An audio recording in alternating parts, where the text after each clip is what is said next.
Hello, this is Reverend Tijli Tyee Senior. I'm the longest serving chief pharmacist in the Republic of Liberia, and currently I teach at the School of Pharmacy in the Department of Pharmaceutics and Pharmaceutical Technology. Back to the question, you want to know at what stage a herb considered a potent drug for the treatment of a disease like COVID-19.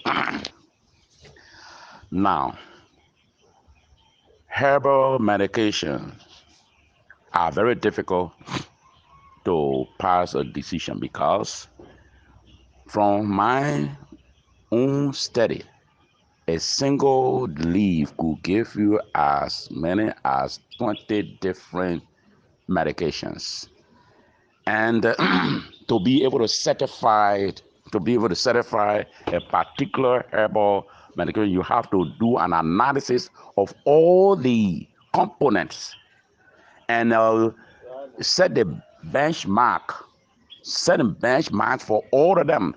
If the benchmark set for all of them is certified, then of course you can pass judgment for that particular medication. Until that, it is difficult for some of us to pass judgment. Take, for example, the COVID-19 medication or herbal medication that was. There is a particular plant derivative, artemisinin, is from the plant, and analysis was done respective to malaria treatment that we know. But included in that concoction, the proprietor said, the inventor or the manufacturer said, there are other components we are not aware of.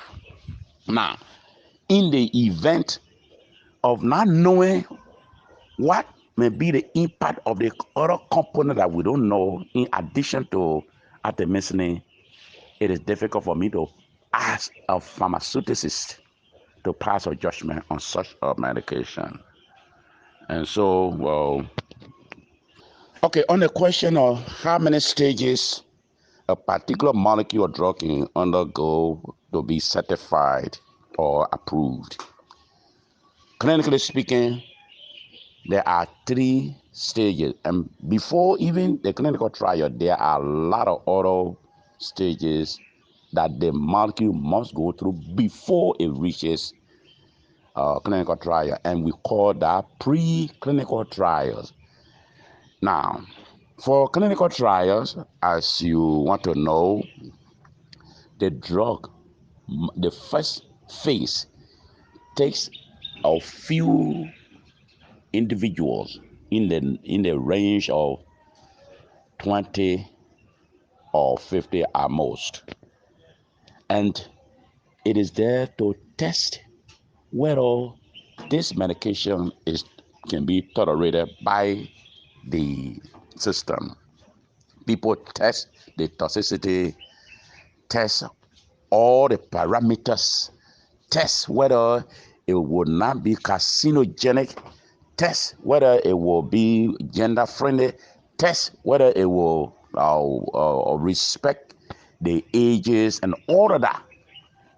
Then, while that is going on, they will go into a second phase, which is a disease stage, where people that are actually sick that drug will be administered to them. And now they know they have enough information from the first trial, and this process is called pharmacokinetics. How the drug handles how the body handles the medication, breaking the drug down, and distributing it, eliminating it. These are all stages that pharmacokinetics is concerned about. When that is done, they go into the pharmacodynamics stage, where What does a drug do to a disease when encounters a disease? This is the second phase of the clinical trial. It takes a number of people in the neighborhood of 100 or 150, and they study why that is going on. They go into a third phase, which goes more, accommodate more patients. It is released to the public, and institutions like teaching hospitals will be asked to document what they observe in the treatment. Those are the three stages as far as drug approval. When the drug passes the three stages, then it can be put on market. Even while this is going on, there is always update on the drug, because there is something we call biological variations. There's a racial variations, and so the drug must satisfy all of these. There is something that we call, how does the drug affect a fetus, teratogenic effect. All of these things must be documented to truly certify the drug molecule that is released. And in the event where any adverse drug reaction is recorded that warrants the suspension or the removal or recall of the medication, that is done. And let me say one important fault about the COVID-19 that I may mention of. The manufacturer released the badges. Every badge that comes out from the manufacturer has a number. The COVID-19 that was given to us, in due respect to the kind effort of the president, that the badges that was there were no badge numbers. How do we identify that badge in the event of adverse drug reaction? So every medication that comes out, there is an assigned batch number, and that batch number is used for traceability in the event where there is an adverse drug reaction. All that the manufacturer will ask for what batch or what this lot number. That lot number is recorded, and that batch is recorded for further analysis. That's how it is done. And so clinical trial, again, has three phases. So as the drug goes through all these phases, documentations are going on in every stage. So that, if you understand what it is to release a molecule, what it does, all of the parameters to be certified, you have to be very, very careful. It's not a fixed, quick thing. You must be persistent. You must be honest. You must be committed. You must be open-minded in all that you do, that at the end, you will release a molecule that will satisfy all the parameters as required under manufacturing, require good manufacturing practices. Well, on the question of how would I classify drugs or herbal that do not go through the recommended stages? From where I sit, and as a practicing pharmacist and a pharmaceuticist, I would not recommend such medication for use, because it is very, very scary when you know the kind of serious damages that drug can cause or herbal medication could cause. Then you will be very careful how to recommend any medication of that nature. Take, for example, there are target organs. Your liver, anything that goes into the body. The liver takes care of it. It goes through what we call detoxification. Then, if it passes that stage, it goes into general circulation. In fact, from the liver, it goes to the heart. The heart is the distributing chamber. And from the heart, it goes to other important organs like your kidneys. The kidneys is the filtering organ. Suppose you send a medication that overwhelms the filtering capacity of your kidney, it will damage your kidneys. And that's why, in most instances, the most target organs for this kind of uncertified drugs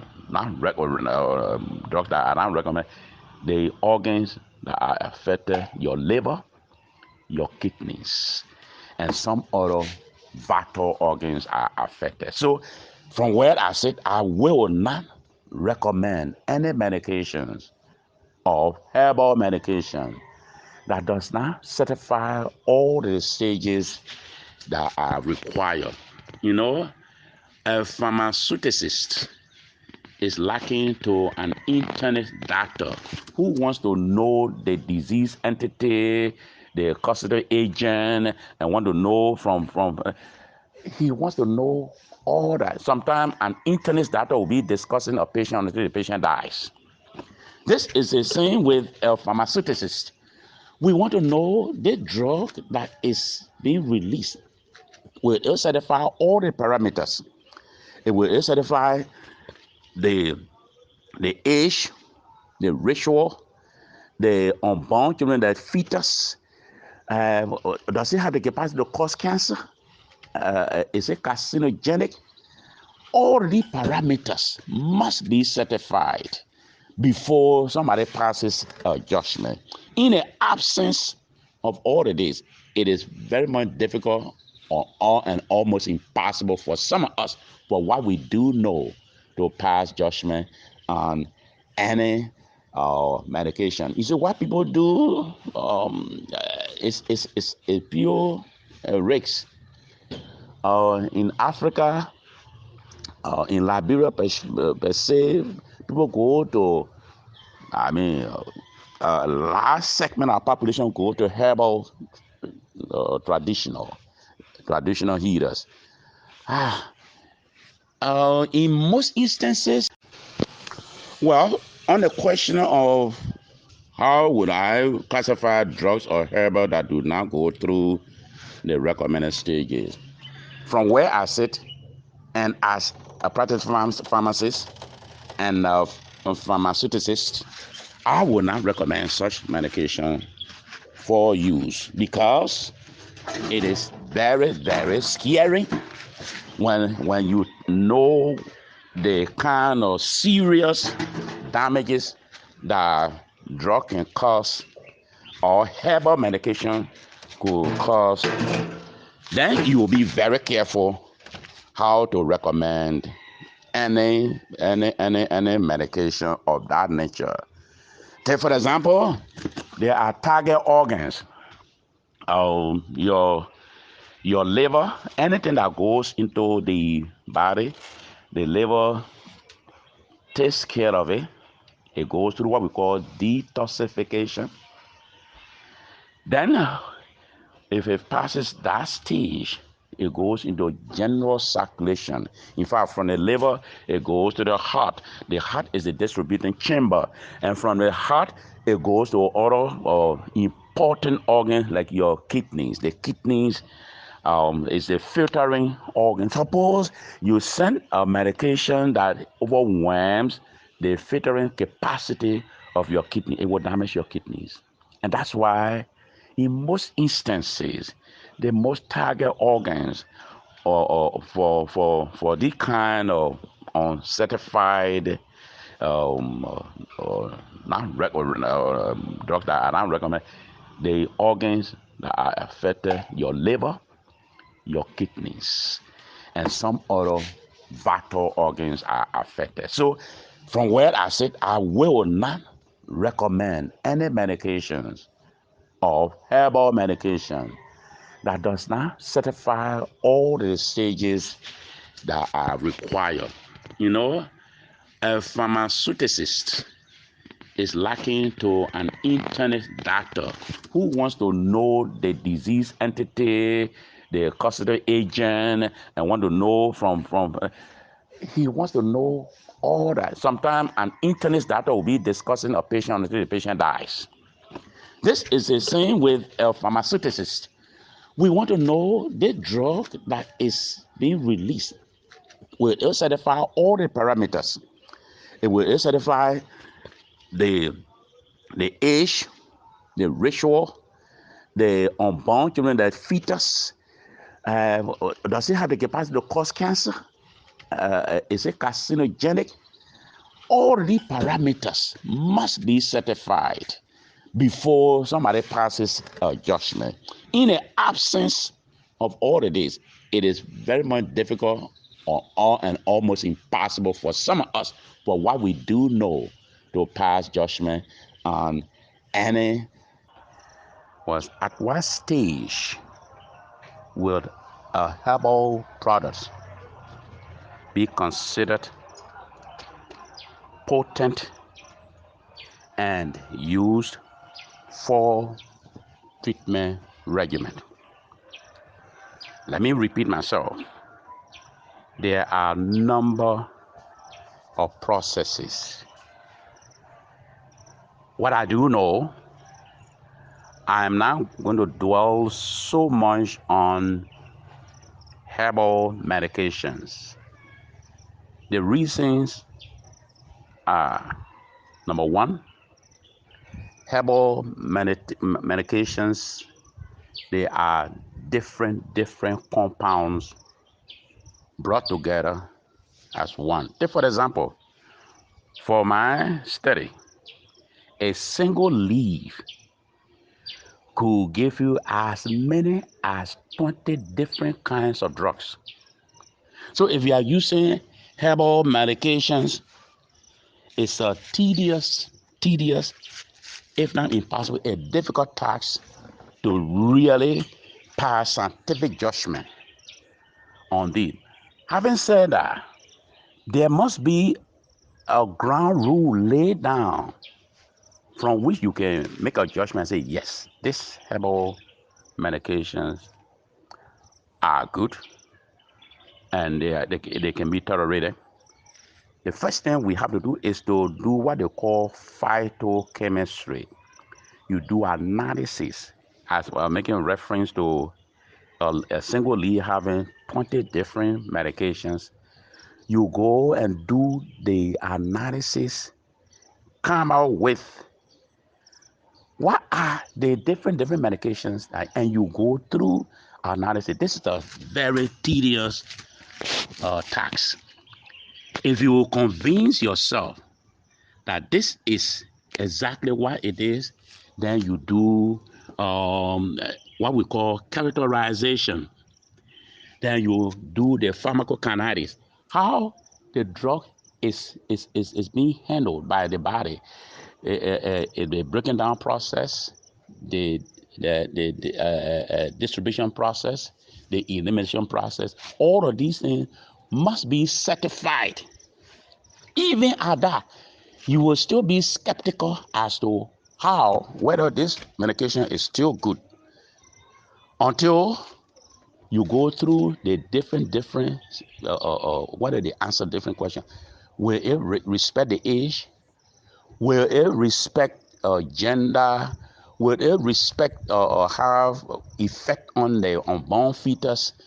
And all of these things, when they are answered, then of course you can be in a right position to say, yes, this medication is good, and I can now relatively pass judgment.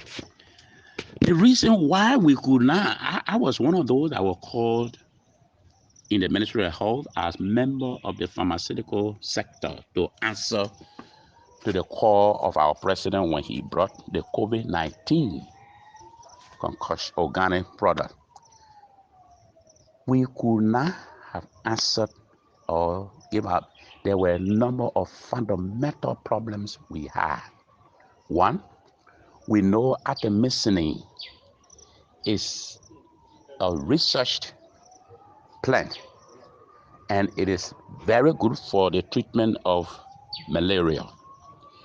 But on the label of COVID-19 organic product, it says artemisinin and other components that we were not aware of. And more to that, every batch of medication that is released from a manufacturing company or group must carry a batch number. In the event where there is a problem, like adverse drug reaction, you can, all that the manufacturer want to know what batch. When you call the batch, then they can go and recall and do analysis to do an investigation why this problem may have happened. The COVID-19 organic product, there was nothing there batch. And I think it's a fundamental problem that we as members of the pharmaceutical sector, we have with the product, so we cannot pass judgment on such a medication. Okay, you want to know what are the benchmarks that a product should reach? I think in passing, I listed some of those benchmarks. Number one, that before a decision is made, that medication must be tolerated. When it is introduced in a living system, that system should be able to tolerate that medication. That's one. You do the toxicology, that it is not toxic. And when it passes that test, the second thing is how effective it is against the pathogen for which it was designed. Is it what the level of concentration? We call that bioavailability. How much of the medication should be in the system to bring about the curative effect that we desire? We have to calculate all of that. The other thing is we want to know, is it because the engineering of the male body is quite different from that of female. You have to test whether the racial aspect of it. You have to test whether it is good. It will not affect unborn child, the fetus. We call that teratogenic effect. It must be free of teratogenic effect. The next thing you want to look at is that it should not be carcinogenic or a drug that will cause cancer. When all these benchmarks are certified, before you go to what we call clinical trial, all of what I am listing, they are just pre-clinical, and to be able to do that, you use the animals or testing, even from lower animal before you get to what we call mammals. And it can start with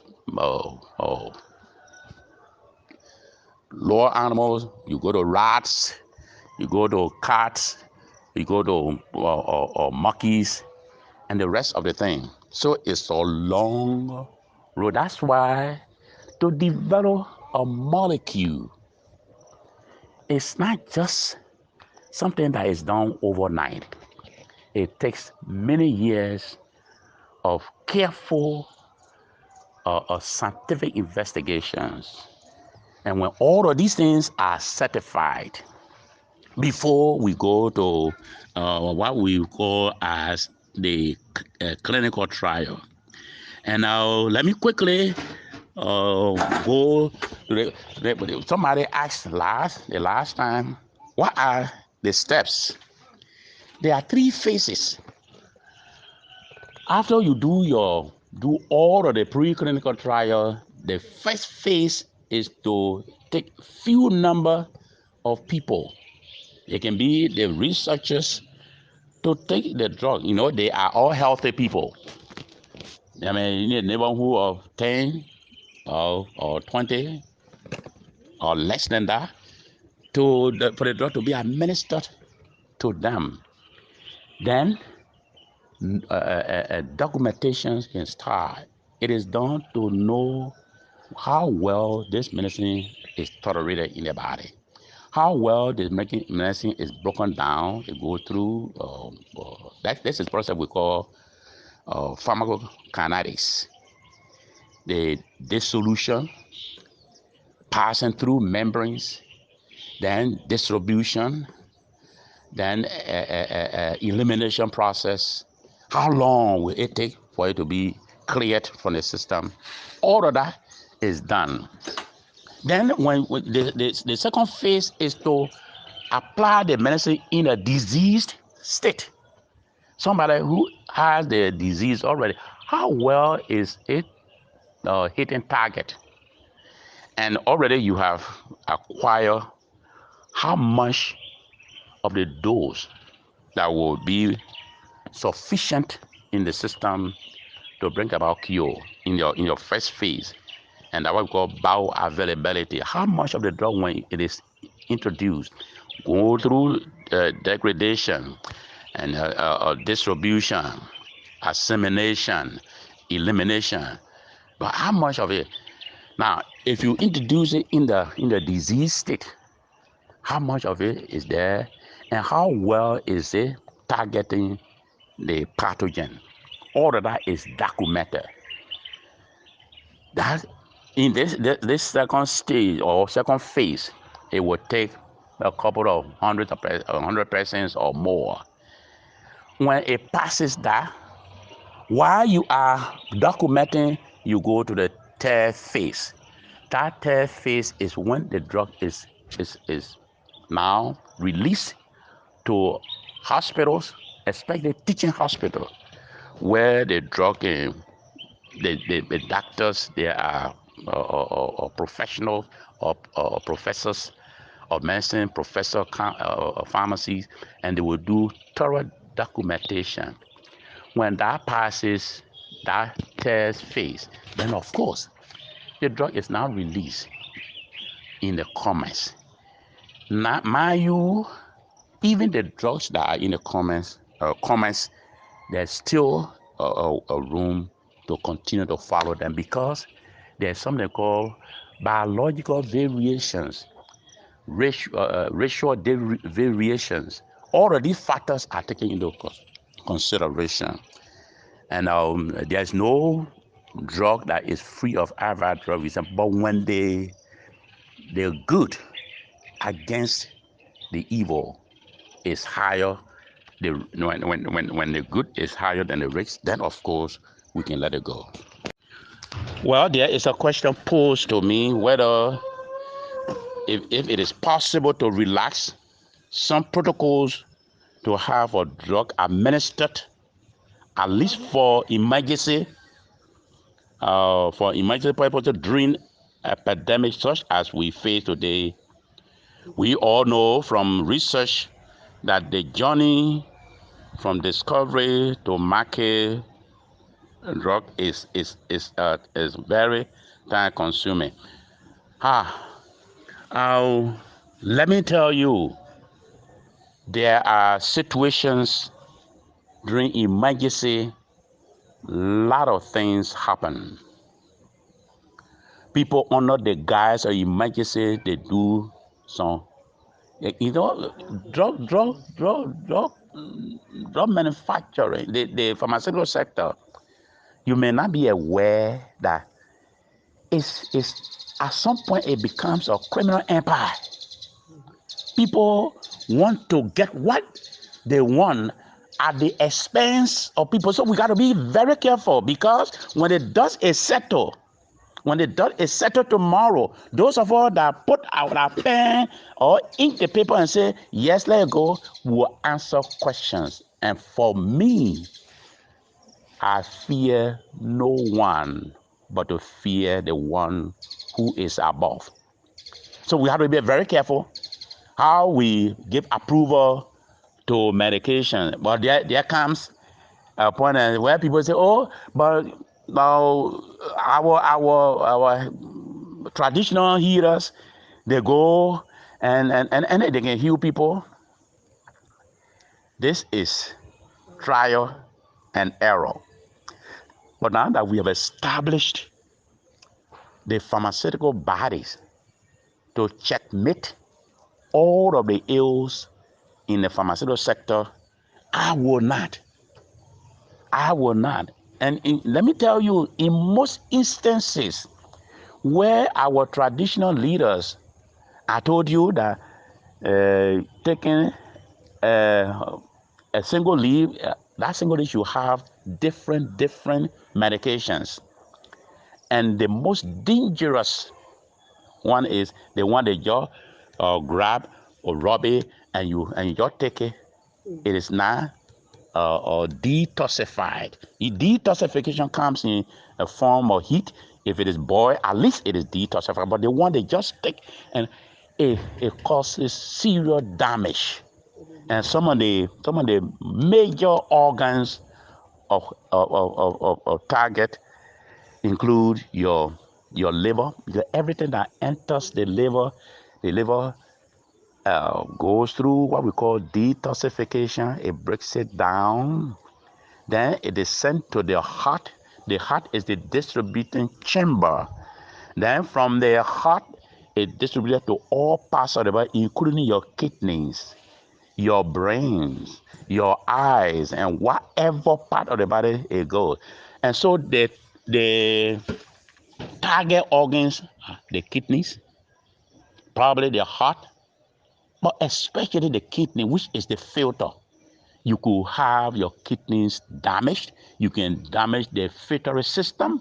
And in most instances, when people fumble, when the traditional leader fumble with patients, by the time they get to the hospital, it's too late. And that's why, yes, for me, I am a product of a herbalist. My father was a renowned herbalist, but I don't know where my father got that kind of wisdom from. Some of the things that I studied in classroom, I could see my father applying that kind of wisdom, but it was through the grace of God that he did what he did to save humanity. But in our days of science and technology, we must be very careful. You see, another reason why I will not do that, people are criminal minded. They will intentionally, for the love of money, they will intentionally hurt people. And giving drug approval because it is so-called emergency, when the dust is settled tomorrow, some of those that append their signatures to the approval, they will answer questions. And our country is evolving. There will come a time that people will be asked to answer questions. And so we must be very careful. It's better to be on the safe side than to go through the method of trial and errors. And that is where I stand as a professor of pharmaceutics. I mean, I will do nothing, absolutely nothing, to hurt a fellow. In fact, I took oath that if even my arch enemy appears before me today, when I am performing the act of pharmacy, the oath tells me to perform my duty and see that enemy as a creature of God in peace, and nothing like criminality. I should perform. And so if I am placed in a position to make decision, I must make sure that it works. Well, you asked, what are the possible mistakes that might occur during the discovery stage of a drug. Yes, we have a computer age, so mistakes are a bit minimized. Notwithstanding, no matter how sophisticated an institution is or manufacturing, that's why there is a process in every manufacturing or entity. There's something they call internal auditors. Let me tell you, give you three fundamental or benchmarks that a manufacturing company should read before it is licensed. We call that good manufacturing practices. Number one, whatever we do must respect the environment.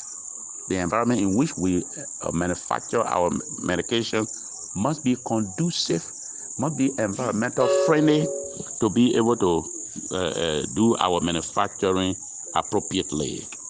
Secondly, we must respect the precision or the accuracy of the equipment that are deployed in the manufacturing of medications.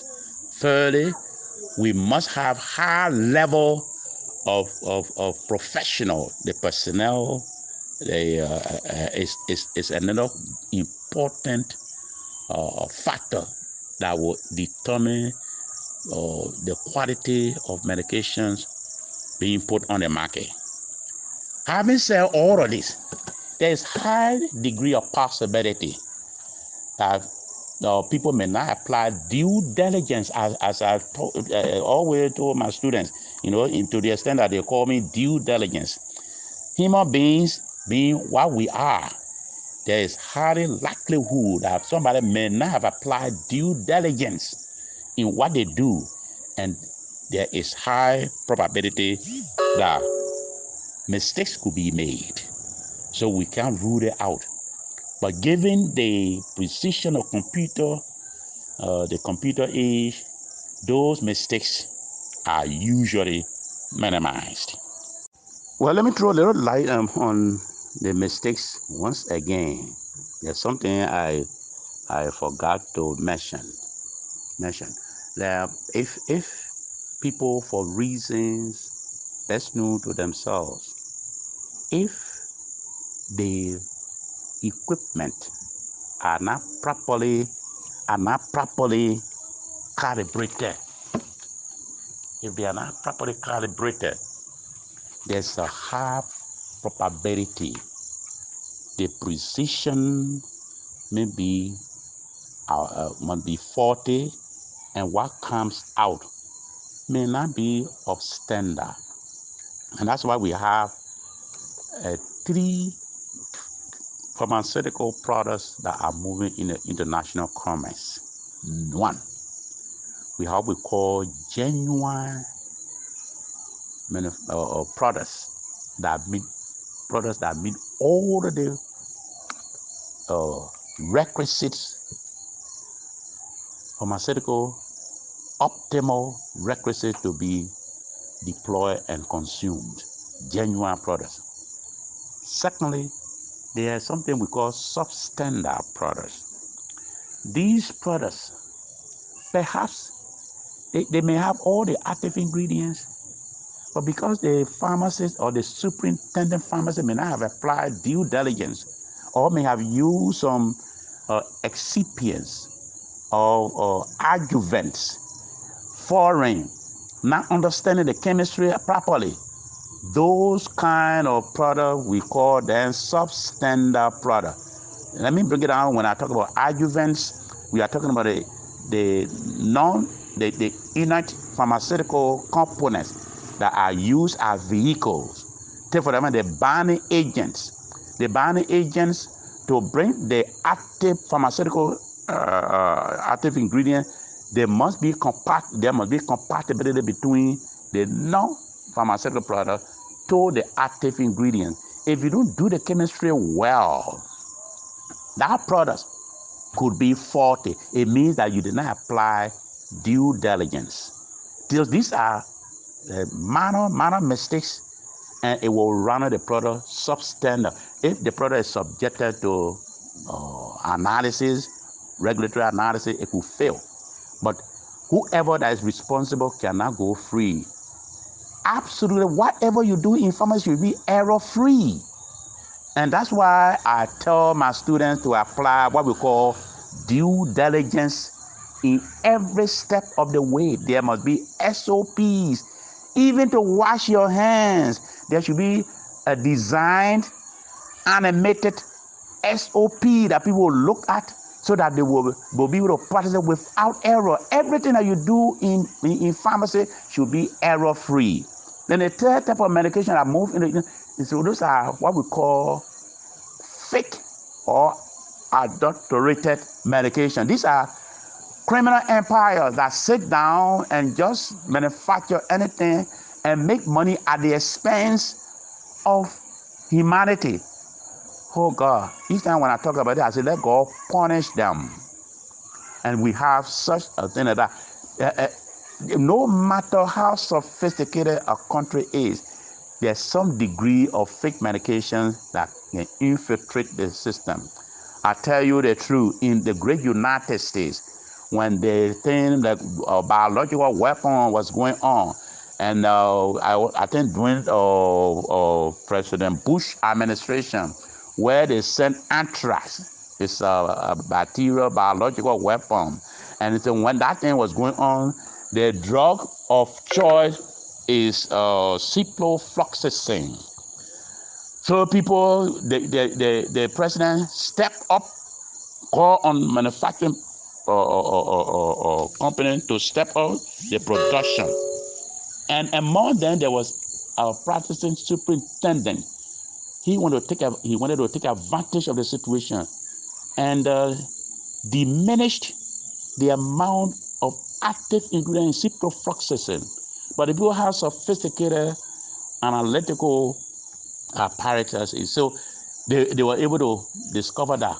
And when that was discovered, that was the end of that man's profession. But these kinds of things, we, the developing nations, we face the blunt of these kinds of monumental mistakes. And because our quality assurance capacity is not optimal. Even as we speak in Liberia, when I was at the Ministry of Health, I sent a proposal. That's how we got quality assurance equipment. And when I made a decision to separate the regulatory authority from the pharmacy division, when the Liberia Medicine and Health Product Regulatory Authority was established, we worked with that institution, and they brought in enormous, good quality equipment that can do it. Sadly enough, those equipment got a fire at the National Drug Service on the GFA compound. Those things burned. Millions of dollars of equipment. But notwithstanding, we are in the process of rebuilding that lab somewhere around surface area. There's a new building that the authority has engaged. So the laboratory we are building. I can tell you one equipment could cost over $75,000 US. Take for example, the HPLC, high performing liquid chromatographic machine. That machine, we call it HPLC, it will cost $150,000 US. When you put your medication inside, it will do all the analysis. It will tell you the amount of medication, exact medication that we have. And to be certified, you must have all the equipment that you have in your quality assurance. You need to have at least 2 each. We have a dissolution machine and all the other machines. Those were burned, but we have begun to rebuild them, and sooner or later we will be up to, we're about to be certified when the fire gutted that place sadly enough. So this is where we are. We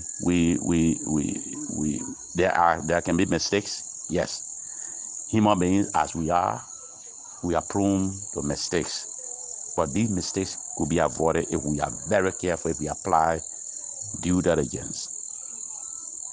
Well, for a community to have a role in the production and trial of drugs, well, that is a difficult question for me to answer. But what is required? There must be appropriate awareness creation among the population. Take for example, if the medication goes through pre-clinical trial and gets to clinical trial, you need human beings that will be willing to to to be willing to be used. You know, it's hard for me to say as getting peace, but this is a, a contribution to humanity, because this medication that is going through investigation, we may not have all of the parameters of adverse drug reactions and all of that. So people, the community has a role to play.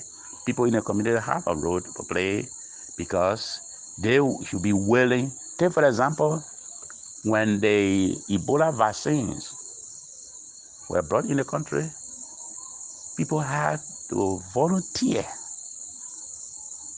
to be used as subjects for the study, so we could get all of the parameters that are required to pass judgment on the vaccine. And thanks be to God, over 1,000 persons were enrolled. From what I do know, there were not significant events that occurred during that trial. Today, that vaccine is approved. So that is a significant role that people in the community can play, ordinary citizens can play to pass a judgment. Mind you, the medicine that you are using comfortably today, there were people that were willing to offer themselves so that they can go through the trial.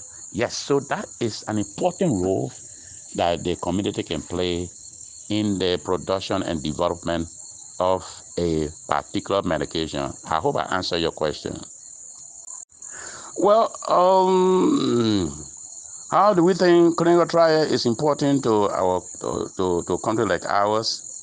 We do not produce drugs. I think it's important, and I will consider that as a major contribution to humanity. I was just making reference to the Ebola vaccine. It's a contribution that must be noted. Yes, we stood for protecting humanity, and so if we do not do that, if we are not willing to do that, who else do we expect to be used for the study of the medication?